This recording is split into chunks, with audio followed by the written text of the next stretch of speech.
பரிசுத்த நாமம் மகிமைப்படுவதாக.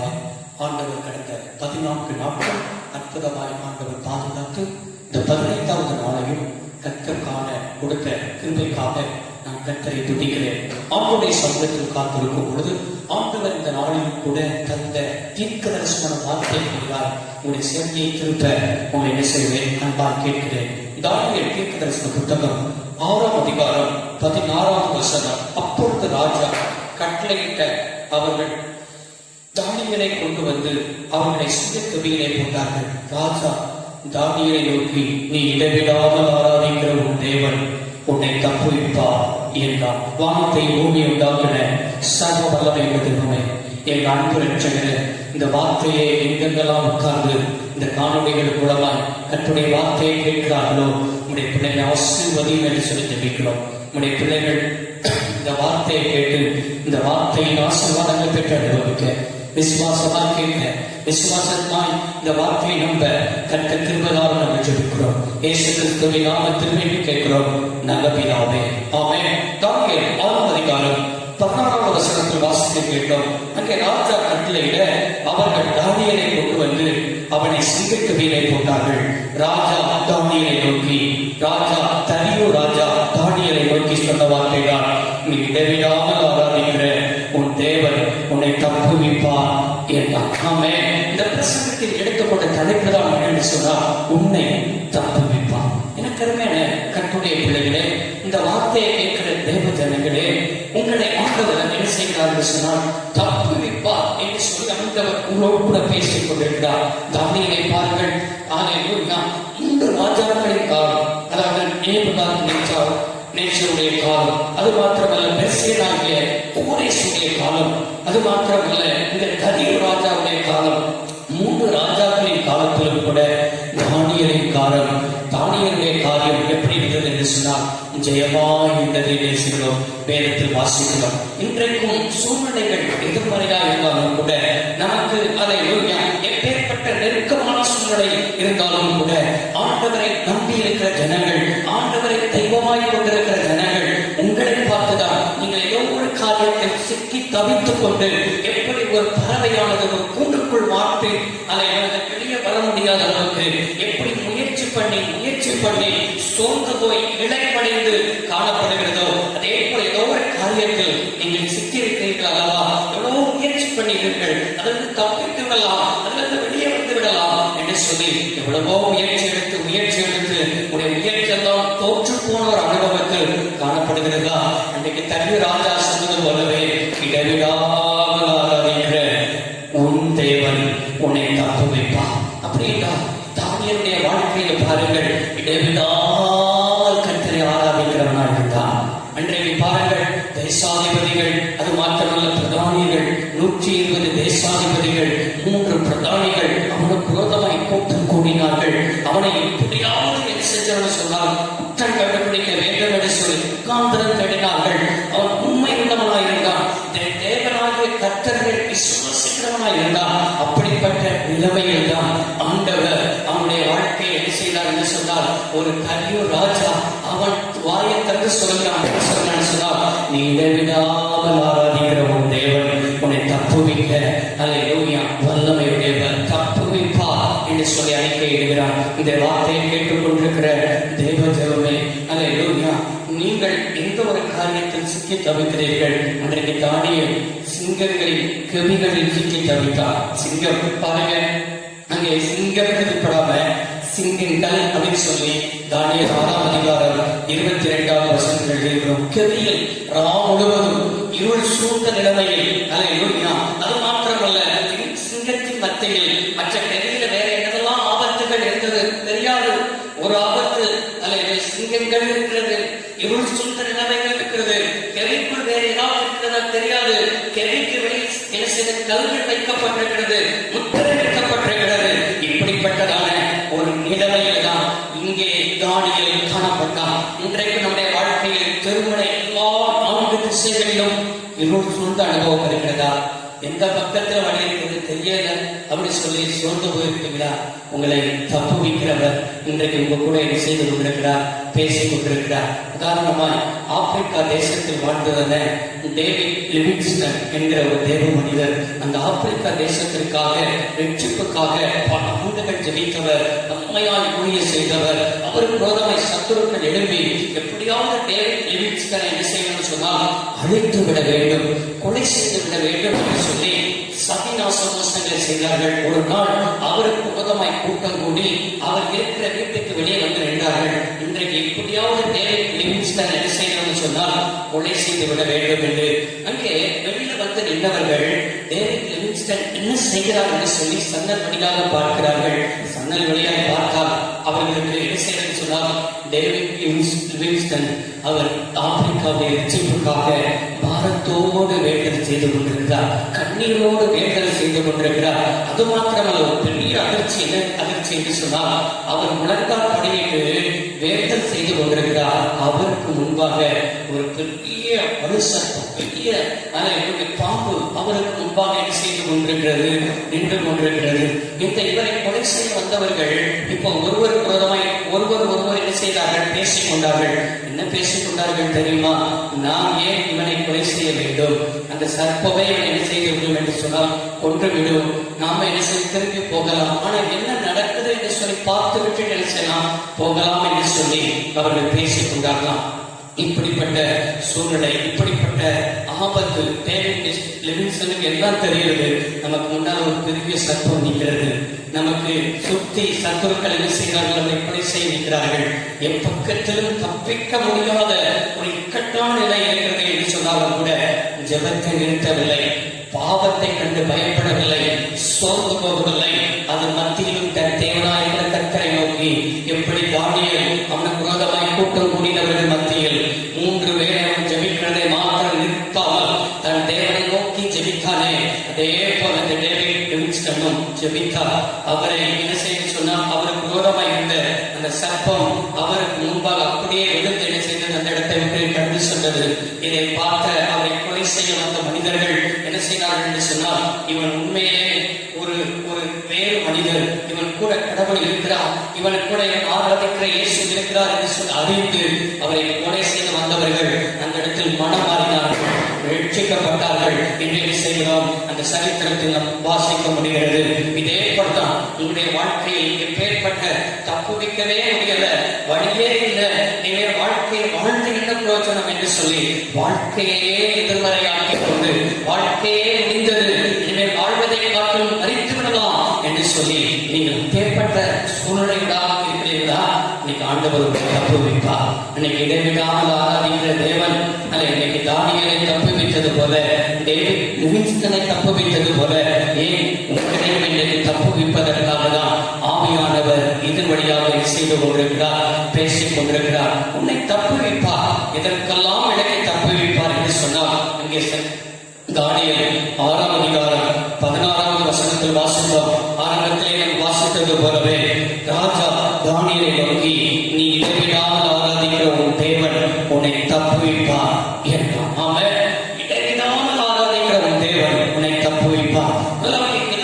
எதற்கெல்லாம் விலக்கி நம்மை தப்புவிப்பார் என்றால், சத்துரு கொண்டு வருகிற அழிவுக்கு விலக்கி அந்த ஆண்டவர் நம்மை தப்புவிப்பார். இங்கே பாருங்கள், இங்கே தேசாதிபதிகள் 120 தேசாதிபதிகள் 3 பிரதானிகள் தானியேலுக்கு விரோதமாக என்ன செய்தார்கள், 6ஆம் அதிகாரம் 6வது வசனத்தில் கூட்டம் கூடினார்கள். 6ஆம் அதிகாரம் 9ஆம் வசனத்தில் ராஜாவுடைய தன்னுடைய அத்தர படைகளை ராஜாவை கொண்டு வந்தார்கள். அது மாத்திரமல்ல, எந்த கூடினாலும் எந்த சட்டங்கள் ஏற்றப்பட்டாலும் எந்த மனுஷனுக்கும் பயப்படாமல் அன்றைக்கு தானியேல் இருந்தான். அவனுக்கு விரோதமாக எத்தனையோ மனிதர்கள் எழுதி வந்தாலும், சட்டங்கள் ஏற்றப்பட்டாலும் சரி, மனிதர்கள் கூட்டம் கூடினாலும் சரி, ஆனால் இந்த தானியேலுக்கு நன்றாக தெரிந்தது, என்னை அடிக்க எத்தனை மனிதர்கள் வந்தாலும் சரி, நான் ஆராதிக்கிற என் ஆண்டவர் என்னை தப்புவிக்க வல்லமையுடையவர் என்பதை அவன் அறிந்திருந்தான். அவன் எனக்கு அருமையான கற்புடைய பிள்ளைகளே, அவன் வழக்கத்துக்கு மாறாக ஒன்றும் செய்யவில்லை, வழக்கத்துக்கு மாறாக எதையும் செய்யாமல் சட்டம் எதிர்மறையாக இருந்தாலும் கூட இங்கே வசனத்தில் வாசிக்கிறோம். தானியேல் 6ஆம் அதிகாரம் 10வது வசனத்தில் அவன் வழக்கம் போல பலகடிகளை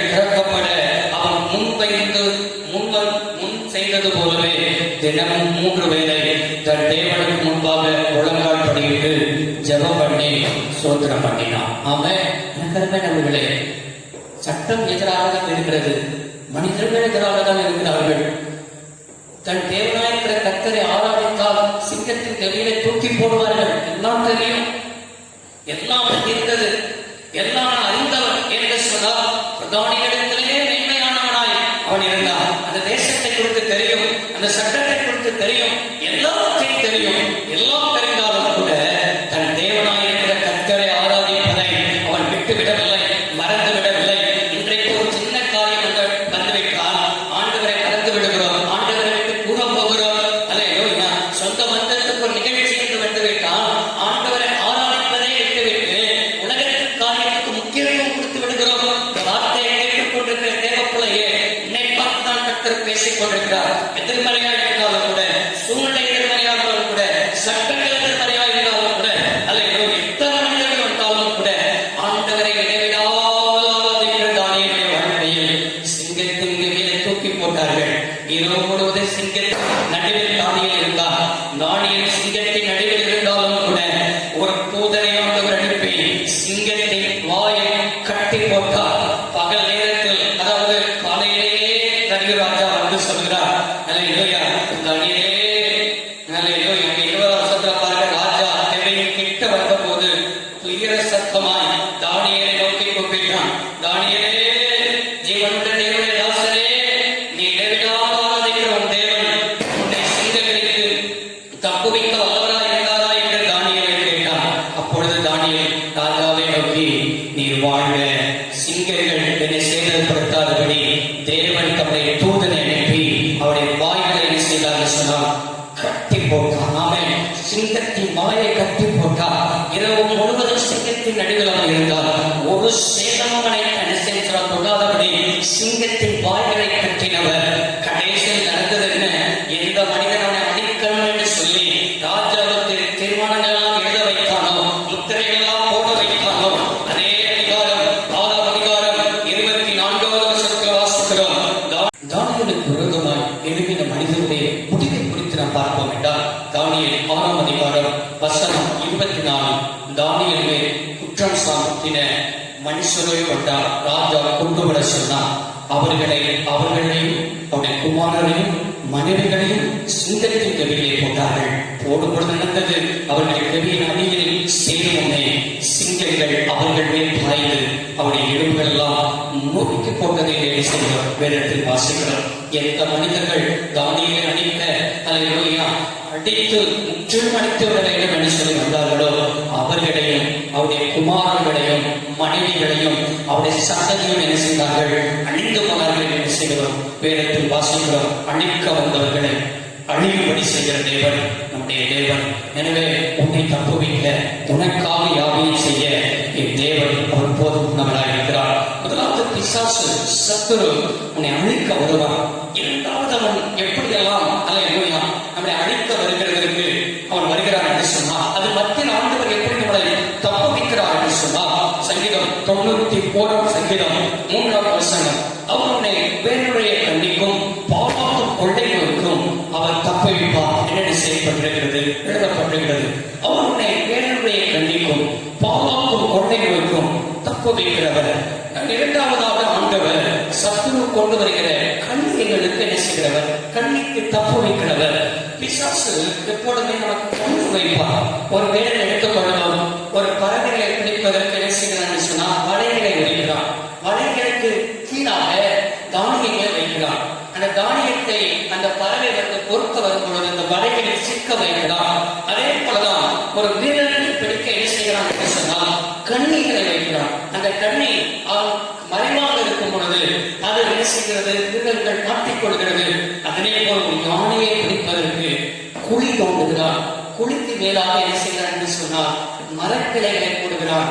கரும்பு என்ன செய்ய கட்டைகளை போடுகிறான். அது யானை அறியாமல் வந்து அதன் உணவை சாப்பிட வரும்பொழுது அந்த குழிக்குள் விழுந்து விடுகிறது. இதே போல ஒரு வேடன் ஒரு பறவைகளையோ மிருகங்களையோ யானைகளையோ பிடிப்பதற்கு ஒவ்வொரு விதமாய் கையாளுவதை போல இந்த பிசாசும் இந்த சத்துரும் ஒவ்வொரு மனிதர்களை பிடிக்க ஒவ்வொரு விதத்தை என்ன செய்கிறான்? கையாளுகிறான். உதாரணமாய் சொல்வேன், சாலமோனை பிடிக்க அந்நிய ஸ்திரீகளை என்ன செய்கிறான்? பயன்படுத்தினான். அதே போல சிம்சோன் ஸ்திரீகள் இடத்துல என்ன செய்யறான்? விழுந்து போனான். கேயாசை உலக பொருள் என்ன செய்யறான்னு சொன்னான்? விழுந்து போனான். இப்படியெல்லாம் அவருடைய பலவீனங்களை பிசாசு பயன்படுத்தி என்ன செய்யறான்னு சொன்னால், எந்தெந்த காரியத்தில் பலவீனமா இருக்கார்களோ அந்தந்த கண்ணிகளில் அவர்களை சிக்கும்படி என்ன செய்கிறான்? இதெல்லாம் அறிந்ததான தாவீதுதான் சங்கீதத்தில் எழுதும் பொழுது 14 முறை என்ன செய்கிறான்? கண்ணியை குறித்து எழுதியிருக்கிறார். அதே போல நீதிமொழிகள் என்ன சாலமோன் 13 முதல் நீதிமொழிகள்ல கண்ணியை குறித்து என்ன செய்திருக்கிறது? எழுதப்பட்டிருக்கிறது. பிரசங்கி புத்தகத்தில் பார்ப்பேன் சொன்னா 4 முறை கண்ணியை குறித்து என்ன செய்திருக்கிறார்? இதற்கு காரணம் அவர்களுக்கு தெரியும் இந்த கண்ணியை எப்படிலாம் மாற்றிக்கொண்டார்கள், பிசாசுடைய வாழ்க்கையில் எந்தெந்த கண்ணியெல்லாம் கொண்டு வந்தான், அதெல்லாம் ஆண்டவர் அவரை எப்படி தப்புவித்தார் என்று சொல்லி அனுபவத்தில் சங்கீதத்திலையும் நீதிமொழிகளிலேயும் பிரசங்கியிலும் என்ன செய்யப்பட்டிருக்கிறது? எழுதப்பட்டிருக்கிறது. இன்றைக்கும் எனக்கு தேவைப்படுகிறது. 124 சங்கீதம் 7வது வசனத்தில் வேலையுடைய கண்ணிக்கு தப்பின கொள்வியை போல நம்முடைய ஆத்துமா தப்பிட்டு கண்ணி தெரித்தது நாம் தப்பினோம். நம்முடைய சகாயம் வானத்தை பூமியை உண்டாக்கின கத்திடத்தில் அவருடைய நாமத்தில் என்ன செய்தது? உள்ளதே எழுதப்பட்டிருக்கிறது. கண்ணிக்கு தப்பின குருவியை போல இன்றைக்கும் ஆண்டவர் உனக்கு விரோதமாக பிசாசு என்னென்ன கண்ணியை வைக்கிறானா, குழிகளை வைக்கிறானா, வடைகளை வைக்கிறானா, மறைமுக கண்ணியை வைக்கிறானா, எதெல்லாம் உனக்கு விரோதமாக கண்ணிகள் வைக்கப்படுகிறதோ அதற்கெல்லாம் உன் கால் சிக்கிக் கொள்ளாதபடி ஆண்டவர் உன்னை தப்பு வைக்கிறவர், உன் ஆத்மாவை தப்பு வைக்கிறவர். அது மாத்திரமல்ல, கண்ணி தெரிந்து தெரிந்தது அல்லேலூயா ஒன்றுமில்லாமல் போனது அது அல்லேலூயா நாம் தப்பினோம் என்று செய்திருக்கிறது சங்கீதக்காரன் எழுதியிருக்கிறார். இன்றைக்கும் ஆண்டவர் இப்பேற்பட்ட காரியங்களெல்லாம் ஆண்டவர் உன்னை தப்புவிக்க வல்லமையுடையவராக இருக்கிறார்.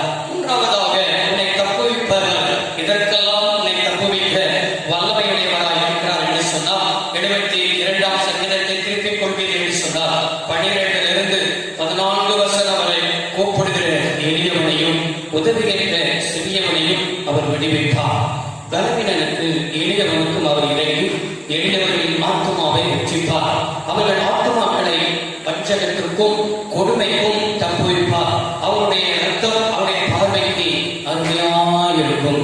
ஆமென். அவருடைய ஆத்மாவை வஞ்சகத்திற்கும் கொடுமைக்கும் தப்புவிப்பார். மூன்றாவது, சத்துரு கொண்டு வருகிற கொடுமைக்கு நம்மை என்ன செய்வார் சொன்னால் விலக்கி அவர் தப்புவிக்கிறவராக இருந்தார். பிசாசு முதலாவது அழிக்க வருவார், இரண்டாவது நம்முடைய வாழ்க்கையில் கண்ணியில் சிக்க வைக்க வருவார்.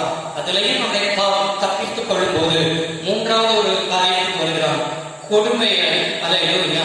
நம்முடைய வாழ்க்கையில கொடுமையாய் நடத்துவதற்கு, கொடுமையில் துன்பப்படுத்தப்படுவதற்கு, வாழ்க்கையை கசப்பாய் மாறுவதற்கு இப்படிப்பட்ட கொடுமை ஏராளம் பிசாசு நம்மை நடத்துவார். பாருங்கள், இஸ்ரவேல் ஜனங்கள் எகிப்திற்கு என்ன செய்கிறார்கள்? போகிறார்கள். 70 பேராய் எகிப்திற்கு கடந்து சென்றார்கள் என்று சொல்லி நம்ம வாசிக்க முடிகிறது. அங்கே அல்லேலூயா யோசேப்பு இருக்கிறார். யோசேப்பு இருந்த நாட்களில் ஜனங்கள் வளர்த்து பெருகினார்கள்.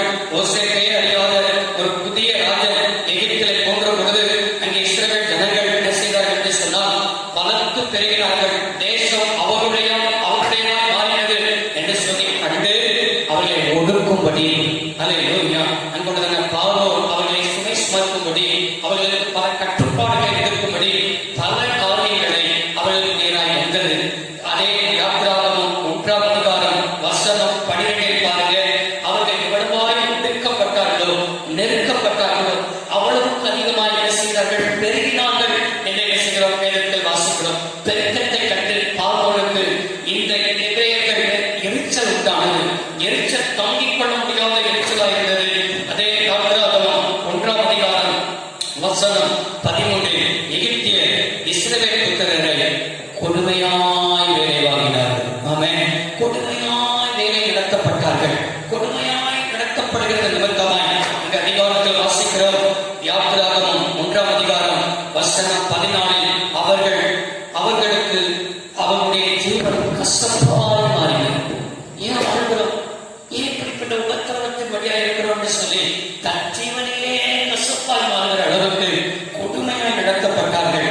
அதே வசனத்தில் சொல்கிறோம், அவர்களை கொடுமையாய் நடத்தினார்கள் என்று சொல்லி யாத்திராகமம் 1:14 கடைசியில் பாருங்க வாசிக்கப்படுகிறது. இந்த கொடுமையாய் நடத்தப்படுகிறது. நீங்க நினைக்கலாம், நான் வேதத்தில் இப்படிப்பட்ட கொடுமையாய் நடத்தப்படுகிறேன், ஏதோ உயர் அதிகாரிகள் கொடுமையாய்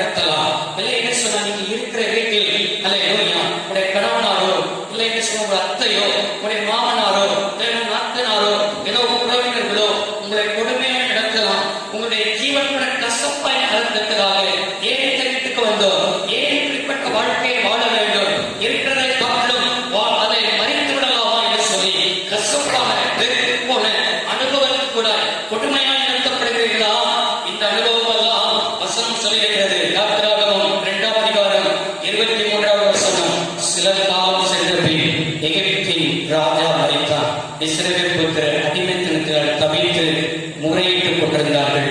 அவர் அடிமைத்தனத்திலிருந்து முறையிடும் சத்தம் தேவ சந்நிதியில் ஏற்றினது. சில காலம் உங்களுடைய வாழ்க்கையில் கொடுமையாக நடத்தப்படுகிறதெல்லாம் ஆண்டவர் பார்த்து கொண்டுதான் இருக்கிறார். சில காலங்கள் இப்படிப்பட்டதான அனுபவத்துக்கு கூட நீங்கள் நடந்து போகலாம். இந்த சில காலங்கள் சகித்துக் கொள்ளுங்கள், சில காலம் மௌனமாயிருங்கள். ஆனால் ஆண்டவர் உங்களை கண்ணோக்குகிறவராய் இருக்கிறார். ஆண்டவர் உங்களுடைய முறையீட்டு சத்தத்தை கேட்கிறவர். ஆபிரகாமோடு, ஈசாக்கோடு, யாக்கோபோடு, உங்களுடைய முற்பிதாக்களோடு செய்த உடன்படிக்கை ஆண்டவர் நினைவு கூர்ந்தார். நினைவு கூர்ந்தது மாத்திரமல்ல, இஸ்ரவேல் புத்திரரை கர்த்தர் கண்ணோக்கினார், அவர்களை நினைவு கூறினார். அந்த கொடுமையிலிருந்து விடுதலை பண்ணி கானான் தேசத்திற்கு ஆண்டவர் என்ன செய்தார்? பாலும் தேன் ஓடுகிற கானான் தேசத்தின் நேராக அவர் அழைத்து வருவதற்கு மோசே அனுப்பினார். இன்றைக்கும் கொடுமையால் நடத்தப்படுகிற அனுபவத்திற்கு முற்றுப்புள்ளியை வைப்பதற்காகவே, ஒரு அதை எதிர்பார்த்திருக்கிற முடிவுகளை தருவதற்காகவே இந்த காணொலி மூலமாய் உன்னோடு கூட என்ன செய்து கொண்டிருக்கிறார்? தன்னுடைய ஆண்டவர் பேசிக் கொண்டிருக்கிறார். சில காலம் நீ நடத்தப்படலாம். அந்த நடத்தப்படுவதற்கு தேவ சன்னிதானத்தில் அமர்ந்து காத்தது கர்த்தர் உன்னை என்ன செய்வார்? ஆசீர்வதித்து இந்த கொடுமையிலிருந்து உன் வாழ்க்கையில் விடுதலை நேராக நடத்த என் தேவன் உனக்கு போதுமானவராக இருக்கிறார். அந்த விசுவாசம் நான் ஆரம்பத்திலே சொன்னேன், அழிக்க வருவான். இரண்டாவது என்ன செய்வான் என்று சொன்னால், நம்முடைய வாழ்க்கையில் ஆரம்பத்திலே நம்ம என்ன செய்தோம் என்று சொன்னால் அழிவுக்கு வருவான் என்று சொன்னேன். இரண்டாவது நம்முடைய வாழ்க்கையில் கண்ணீரை கொண்டு வருவான். அதுவும் நம்முடைய வாழ்க்கையில் பழிக்கவில்லை என்று சொன்னால் கொடுமையாக நடத்தப்படுவதற்கு மனிதர்களை எழுப்பி வருவான். மூன்றாவது மனிதர்களை எல்லாம் எழுப்பி விட்டது, அதிலேயும் அவனுடைய காரியம் ஜெயிக்கவில்லை என்று சொன்னால் 2 ராஜாக்கள் 18ஆம் அதிகாரம் 29ஆம் வசனத்தில், எசேக்கியா உங்களை வஞ்சியாதபடி பாருங்கள், அவர் உங்களை என் கையிலிருந்து தப்பு வைக்க மாட்டார். என்ன விஷயம் சொன்னால், அந்த ரப்சாக்கே அப்படிங்கிற ஒரு மனிதன் இங்கே இஸ்ரவேல் ஜனங்களுக்கு என்ன செய்கிறான்? ஆலோசனை கொடுக்கிறான். மூன்றாவது பிசாசு கோதமை எப்படி வருவான் அப்படின்னு சொன்னால், சத்துரு கொண்டு வருகிற ஆலோசனைக்கு விலகி நம்மளை தப்பு வைப்பார். ஆண்டவர் இதற்கெல்லாம் நம்மளை தப்பு வைக்கிறவர் என்று சொன்னால் சத்துரு தருகிற ஆலோசனை. இந்த ரப்சாக்கே இருக்கிறவர் என்று சொன்னால் யார் என்று சொன்னால், அசிரியாவுடைய சேனையில முக்கியமான முக்கியஸ்தர்களுக்கு கொடுக்கப்படுகிற பட்ட பெயர் தான் யார் என்று சொன்னால் ரப்சாக்கே. இந்த ரப்சாக்கே இப்ப இஸ்ரவேல் ஜனங்களுக்கு விரோதமாய் வந்து என்ன செய்யலாம்? எசேக்கியா கர்த்தரை நம்பிக்கை உள்ளவராய் இருங்கள், அசிரிய ராஜாக்கள் வந்தாலும் சரி, எத்தனை சத்துருக்கள் வந்தாலும் சரி, உங்கள் நம்பிக்கை கர்த்தர் மேல் இருக்க வேண்டும் என்று சொல்லி தம்முடைய ஜனங்களுக்கு நல்ல ஆலோசனை கொடுக்கும் பொழுது இந்த ரப்சாக்கே வந்து சொன்னது, உங்களை வஞ்சியாதபடி பாருங்கள், அவன் உங்களை என் கையிலிருந்து தப்பு வைக்க செய்ய மாட்டான். 30வது வசனத்தில் வாசிக்கிறோம், எசேக்கியா உங்களை கர்த்தரை நம்ப பண்ணுவான், அதற்கு இடக்கூடாது என்று ராஜா சொல்கிறார். ஆமென். அங்கே 32வது வசனத்தில் கடைசி 3 லைன், கர்த்தர் நம்மை தப்புவிப்பார் என்று உங்களை போதனை செய்கிற எசேக்கியாவுக்கு செவி கொடாதீர்கள். ஆமென். எசேக்கியாவுடைய வார்த்தையை நம்பாதீங்க. ஏன்னு சொன்னா, எத்தனையோ தேசங்கள் எங்களுக்கு விரோதமாய், அசிரியாவுக்கு விரோதமாய் வந்தார்கள். ஆனால் எல்லாரையும் நாங்கள் என்ன செய்தோம் என்று சொன்னால் மேற்கொண்டோம். அதே போல் இஸ்ரவேலரை நாங்கள் மேற்கொள்வோம். எங்களை தப்பு வைக்கிறதுக்கு யார் இருக்கிறார்? எங்களுக்கு தப்பு வைக்க ஒரு தேவன் இருக்கிறாரா என்று சொல்லி ரப்சாக்கே இஸ்ரவேல் எங்களுக்கு தவறான ஆலோசனை, எசேக்கியாவுடைய வார்த்தையை நம்ப பண்ணாத அளவுக்கு வழிநடக்கிற ஆலோசனை. இந்த கற்படைய பிள்ளையே, உனக்கு இப்படிப்பட்ட ரப்சாக்கேவே போல உன் அக்கம் பக்கத்தில் உள்ளவர்கள், உன் கூட இருக்கிறவர்கள், உன்னோடு பழக்கிறவர்கள் தவறான ஆலோசனையை கொடுத்து உன்னை நடத்துவார்கள். ஏனென்று சொன்னால் சங்கீதம் 1:1 வாசிக்கிறோம், துன்மார்க்குடைய ஆலோசனைப்படி நடவாமலும் அப்படி சொல்லப்பட்டிருக்கிறது. துன்மார்க்கமான ஆலோசனையை கேட்காதீங்க, துன்மார்க்கமான ஆலோசனைகள் செவிகொடாதீர்கள். இப்படி ஆலோசனையில் என்ன செய்வார்கள்? பிசாசு தவறான ஆலோசனை கொடுத்து தவறான பாதையில் நடத்தி உன்னை விட பண்ணி விடுவான். இன்றைக்கு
நம்மை தப்புவிக்க வல்லமையுள்ள தேவனாயிருக்கிறார். 1 கொரிந்தியர் 1ஆம் அதிகாரம் வசனம் 10 வாசிக்கிறோம். அவர் எங்களை தப்புவித்தார், இப்போது தப்புவிக்கிறார், இன்னும் தப்புவிப்பார் என்று அவரே நம்பி இருக்கிறோம். சொல்லுங்க, வாயத்திற்கு சொல்லுங்க. தப்புவித்தார், இப்போது தப்புவிக்கிறார், இன்னும் தப்புவிப்பார். உங்களுடைய வாழ்க்கையில் தான் வார்த்தை, இப்போது தப்புவிக்கிறவர். அல்லேலூயா. இன்மேலும் என்னை தப்புவிப்பார் என்று சொல்லி அவரையே நம்பிக்கொண்டிருங்கள். அல்லேலூயா. எல்லாவற்றுக்கும் அல்லேலூயா. தரிவு ராஜா சொன்னது போல, தானியேலை பார்த்து சொன்னது போல, என்ன சொன்னான் என்று சொன்னால், தானியேலை கொண்டு வந்து சிங்கக்கவியில போடும்பொழுது ராஜா சொன்ன ஒரு வார்த்தை, நீ இடைவிடாமல் ஆராதிக்கிற உன் தேவன் உன்னை தப்புவிப்பார் என்று சொன்னார். அதே போல உன் தேவன் உன்னை தப்புவிப்பார். கவலைப்படாதீங்க, சோர்ந்து போகாதீங்க. இந்த நிலைமையோட தப்புவிப்பார். ஜெபம். வானத்தை பூமி உண்டாக்குன சர்வ வல்லமை உள்ள தெய்வமே, இயேசு கிறிஸ்துவின் நாமத்தில் வருகிறோம். இந்த வார்த்தையை காணொளி காட்சியின் மூலமாய் யாரெல்லாம் எங்களுக்கு உட்கார்ந்து கேட்டார்களோ, தரிவி சொல்வது போல இடைவிடாமல் ஆராதிக்கிற உன் தேவன் உன்னை தப்புவிப்பார் என்று சொன்னானே, அதே போல பிள்ளைகளை லாஸ்ட் நிலையிலிருந்து அழிவுக்கு நேராக பிசாசு வரும் பொழுது, கண்ணியை விதிக்கும் போது பிசாசு வரும்போது, கொடுமைகளை கொண்டு வர பிசாசு வரும்போது, தவறான ஆலோசனை கொடுத்து அடைத்துவிட பிசாசு வரும் பொழுது எங்களை தப்புவிப்பார். எங்களை தப்புவிக்கிறவர் இனிமேல் எங்களை தப்புவிப்பார் என்று சொல்ல அவர்கள் நம்பிக்கையாக இருக்கிறோம் என்று சொன்ன வார்த்தையின்படியே உடைய பிள்ளைகள் ஆசீர்வதியும் கூட இருந்து வழிநடத்தும் என்று சொல்லி உங்களுடைய கருத்தில் உடைய பிள்ளைகள் அர்ப்பணிக்கிறேன். உடைய பிள்ளைகள் வாழ்ந்து சுவித்திருக்கட்டும். இயேசு கிறிஸ்துவின் நாமத்தில் வேண்டி கேட்கிறோம்.